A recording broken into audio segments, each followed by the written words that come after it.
tardes a todos los presentes, a los candidatos a la gobernación del Departamento del Atlántico, a Verónica, muy amable por la presencia.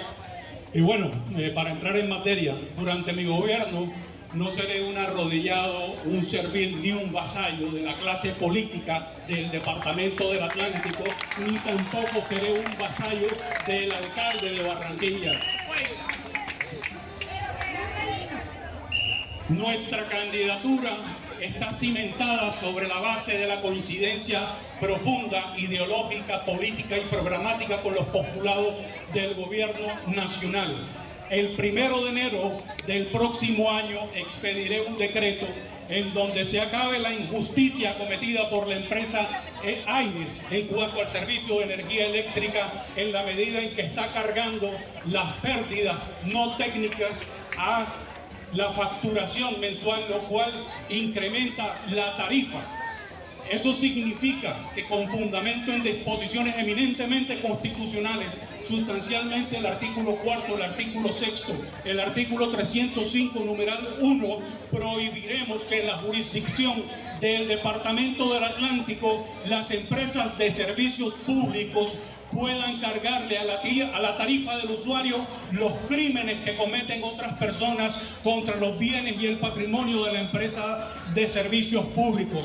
Por ejemplo, en el caso particular de la empresa Aires, la empresa le están robando su energía, sin embargo ese robo no lo asume, el detrimento patrimonial no lo asume quien se roba la energía, ni tampoco lo asume el patrimonio de la empresa, sino que los asumimos nosotros, quienes no hemos cometido ningún crimen, ningún delito. La Constitución política prohíbe que nosotros respondamos, solamente permite que respondamos si violamos la Constitución y la ley. Y hay reiterada jurisprudencia de la Corte Constitucional en donde dicen que la responsabilidad es personal y nunca puede ser solidaria, y ellos están solidarizando esas pérdidas.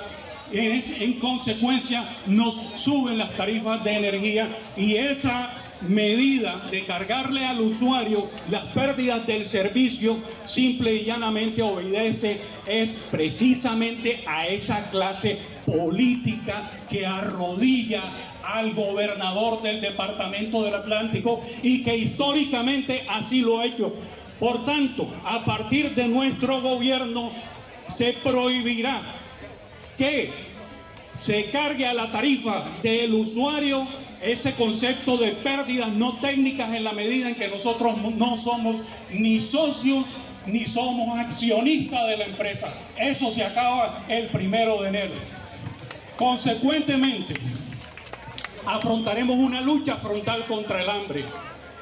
En el Departamento del Atlántico, 1.100.000 personas viven en condiciones de pobreza y 280.000 personas viven en condiciones de miseria, precisamente por esa tragedia que se causó allá en el Departamento del Atlántico. Esas 280.000 personas están ubicadas en el sur del Departamento del Atlántico en condiciones de postración, de humillación y de opresión. Por tanto, nosotros vamos a adelantar una lucha frontal contra el hambre para volver sostenible en materia alimenticia al Departamento del Atlántico, pero eso no surge con una varita mágica, sino que es precisamente una conquista que obedece a los logros del presidente de la República contra la que esa clase política corrupta y degenerada que ha venido manejando últimamente los destinos de la gobernación del Departamento del Atlántico han cometido. En consecuencia, para quienes se oponen a la presidencia de la República, para quienes se oponen a sus logros, ahí tenemos, en primer lugar, ¿qué tenemos en primer lugar? Pues el primer punto de los acuerdos de paz, que es la reforma y la reestructuración agraria, porque al campesinado hay que permitirle el acceso a la tierra para sacarlo de ese 80% en condiciones de miseria que tiene el campesinado incluso mundialmente. Fíjense que esa conquista del campesino obedece a una reforma constitucional que el presidente de la República logró a través de la modificación del artículo 64 de la Constitución Política, en donde señala que eleva a la categoría de derechos a los campesinos de Colombia. Esos derechos no son unos derechos ilusorios, simplemente obedecen a unos acuerdos internacionales que, valga recordar, en el año 2018 el presidente Santos se opuso en 2 oportunidades a que se conquistaran esos derechos para el campesinado. Sin embargo, se logró y Colombia ha ratificado ese acuerdo internacional. Entonces, el primer derecho del campesino, el acceso a la tierra. El segundo derecho del campesino, el acceso a las herramientas de trabajo. El tercer derecho del campesino, el acceso a la semilla, a los fertilizantes. El cuarto derecho del campesino, pues simple y llanamente el acceso a créditos, que aquí no existe en este país. No hay garantía para que el campesinado acceda a unos créditos. ¿Por qué? Porque no tiene tierra. ¿Y por qué no tiene tierra? Porque toda esta clase política ha impedido el acceso a la tierra del campesinado. Y el último derecho de esos campesinos es simple y llanamente que le pongan el precio a la cosecha, porque llegan estos sinvergüenzas y cualquier intermediario le dice: te remato esa vaina, y le quitan la compra, porque el tipo, en medio de su necesidad, vende al precio que sea la cosecha para evitar su pérdida. Entonces, ese es un logro del campesinado para el efecto de su subsistencia congrua y necesaria. Entonces, una vez tengamos eso, ¿qué vamos a producir? Pues que el Departamento del Atlántico entre a comprar cosechas. Pero ¿cómo se compran esas cosechas? Yo no voy a ir de casa a casa, ni de finca en finca, ni de parcela a parcela a comprar cosechas.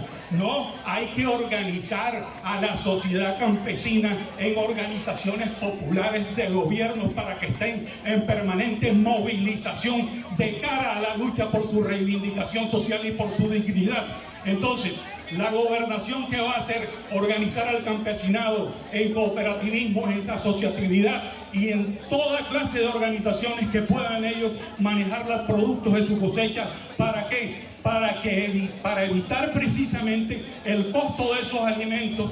¿Y cómo se evita eso?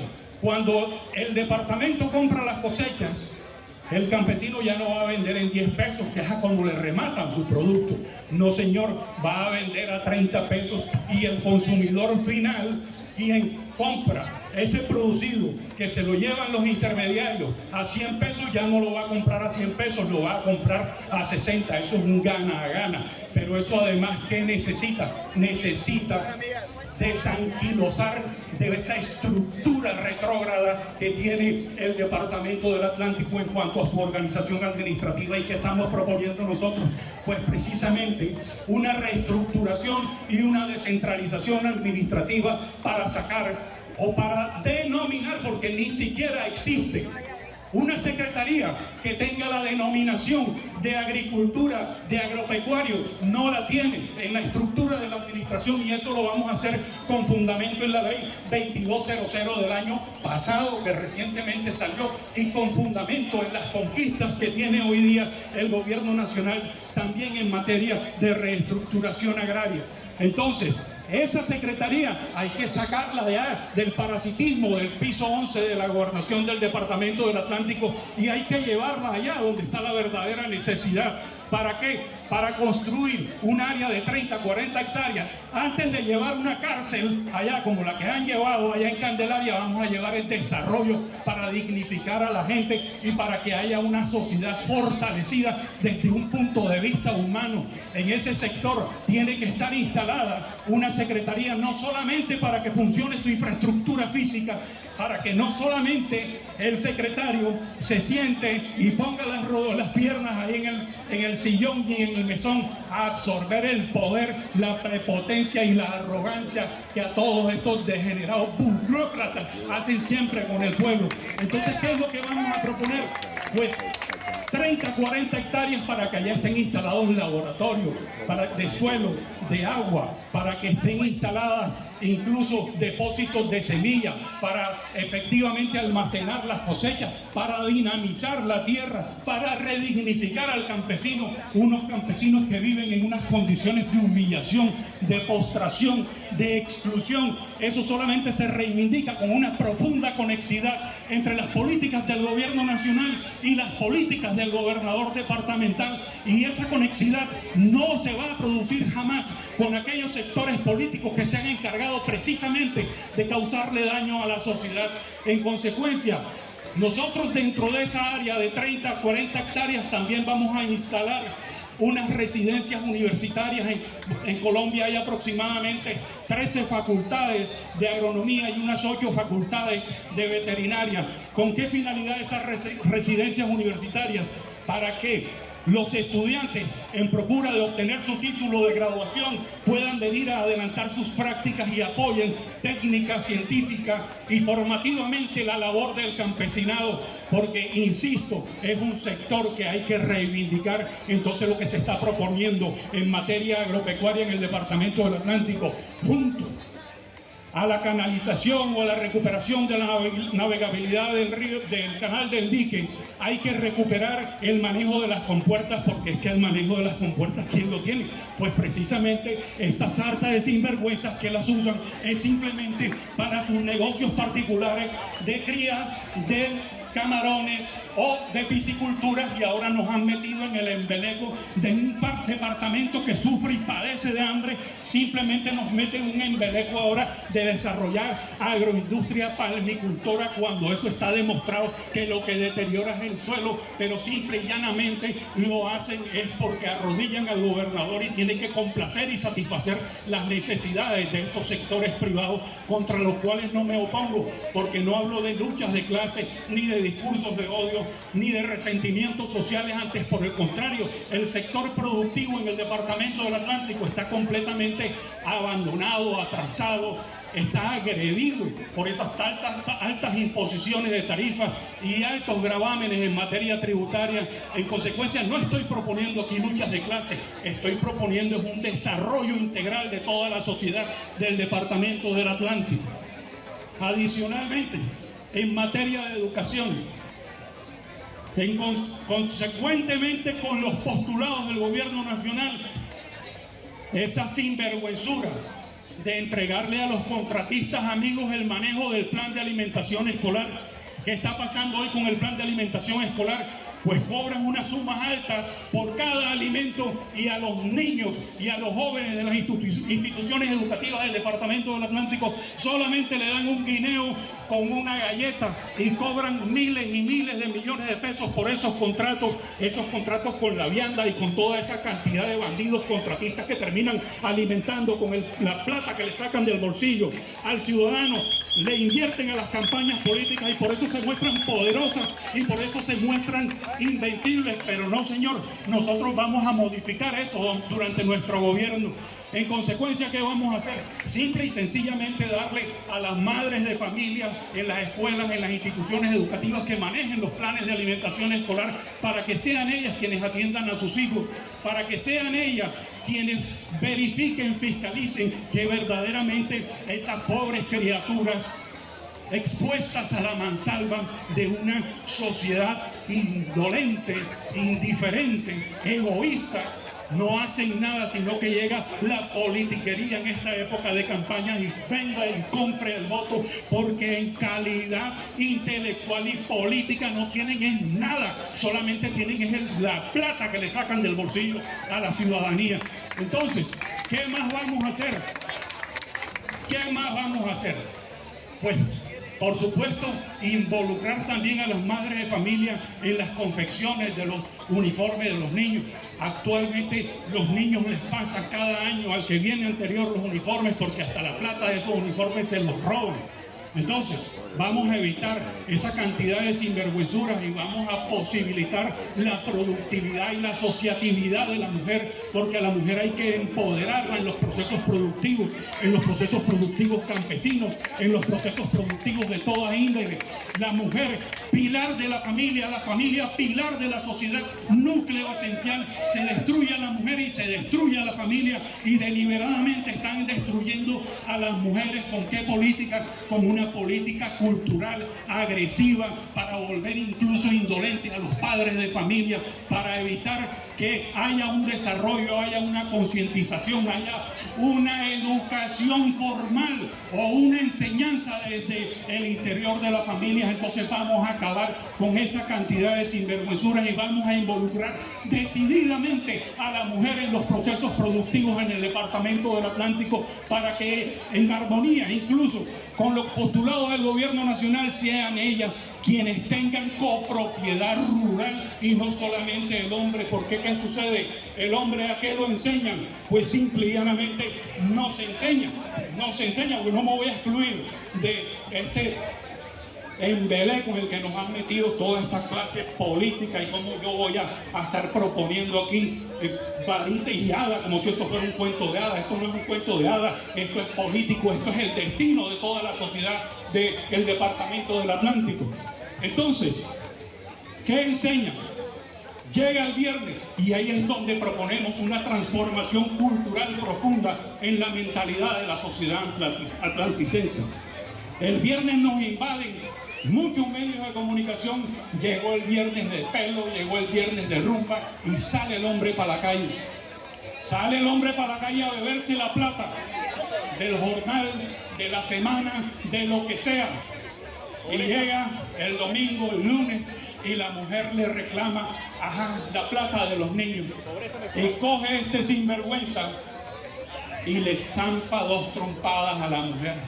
Y la pobre criatura, viendo a la mujer agredida, humillada, ultrajada por su pareja, por el embate que hace la sociedad en su contra, y finalmente esa criatura se va para el colegio al día siguiente en medio de esa tragedia, en medio de ese dolor. Pero más profundo es el dolor de la madre que ve que su hijo sale de su casa con ese estado tan lamentable y tan deplorable al que lo ha arrastrado la sociedad, y llega a la institución educativa y va a pedir su alimento, y lo que le van a dar es un guineo con una galleta. ¿Qué va a rendir académicamente esa criatura? ¿Qué va a rendir ante la sociedad? ¿Cómo va a competir en una universidad con estudiantes que tienen otro modelo de vida u otra economía? Por supuesto que ese niño sale fracasado de las instituciones educativas, y por ahí desertan. Y si desertan, pues ¿qué pasa? Se vuelve caldo de cultivo atractivo para todos estos grupos criminales y delincuenciales que pululan como consecuencia de la corrupción en este estado. Y finalmente, ¿qué pasa? Ese niño ingresa a esas bandas criminales y después se roba una gallina, se roba un reloj, se roba un celular, y la sociedad sale. Esa misma sociedad que ha vendido el voto sale a criminalizar al joven, y sale a agredirlo, y lo linchan y lo colocan contra una pared, incluso lo queman, o si no lo colocan contra una pared para fusilarlo, cuando quienes tendríamos que estar en esa pared para que nos fusilen somos a nosotros, por protagonistas de la corrupción, por venta de votos, por toda esa cantidad de sinvergüenzuras. Entonces estamos en una sociedad descompuesta. También durante mi administración no se va a permitir que empresarios de la salud metan sus pequeñas manos en la salud, como efectivamente esta campaña no la está financiando ningún empresario de la salud. Esta campaña está siendo alimentada con el poder y la base del pueblo, que quiere un cambio, una necesidad de cambio que no se encuentra allá en la presidencia de la República, sino que se encuentra aquí en los territorios. Así que ningún gerente empresario de la salud va a venir a imponerme a mí ninguna clase de gerente. Ese es un modelo de gobierno que se necesita de cara a un cambio que la historia nos ha entregado. 200 años de historia en el país, Y todavía incluso lo más humillante para las mujeres es que padecen de pobreza menstrual. Pobreza menstrual, ¿qué significa? Simple y llanamente que la mujer sacrifica una compra de toallas sanitarias para llevarle un pan a la boca a sus hijos. Eso se acaba. Incluso las estudiantes de la Universidad del Atlántico a veces pierden un mes de clase al año porque no tienen ni siquiera para comprar un paquete de toallas sanitarias, cuando el Estado tiene suficiente dinero, lo cual se gasta en corrupción y en campañas políticas, y tiene la capacidad para comprarle y regalarle las toallas a esas pobres criaturas. La Universidad del Atlántico, no voy a meter a un abusador sexual de rector ahí en esa universidad. La plata de la universidad tiene que llegar a los estudiantes. La estampilla pro ciudadana tiene que ser invertida donde se merece. Los estudiantes afortunadamente cuentan ya con otra conquista, que es la gratuidad en la educación superior, pero hay que subsidiarles el transporte, hay que darles la alimentación caliente allá en la universidad, hay que recuperar el Consejo Superior de la Judicatura, el Consejo Superior, para que funcione allá en la Universidad del Atlántico, y sacarlo nuevamente del edificio de la Gobernación. ¿Por qué lo sacaron de allá de la universidad? Simple y llanamente porque le tienen miedo al poder popular, y en mi gobierno jamás le meteré el SMAT ni las tanquetas al interior de la Universidad del Atlántico, como efectivamente ha sucedido. Así que es un plan revolucionario, es un plan de gobierno que solamente obedece a una necesidad de cambio con aquellas políticas del gobierno nacional que deben tener una estrecha vinculación, insisto, desde el punto de vista ideológico, político y programático con el gobierno nacional. Y hay candidatos a la gobernación que no tienen ni siquiera la más mínima conexidad con esos postulados. Muchas gracias. Ahora sí vendrá el cambio. Raimundo Marenco, gobernador.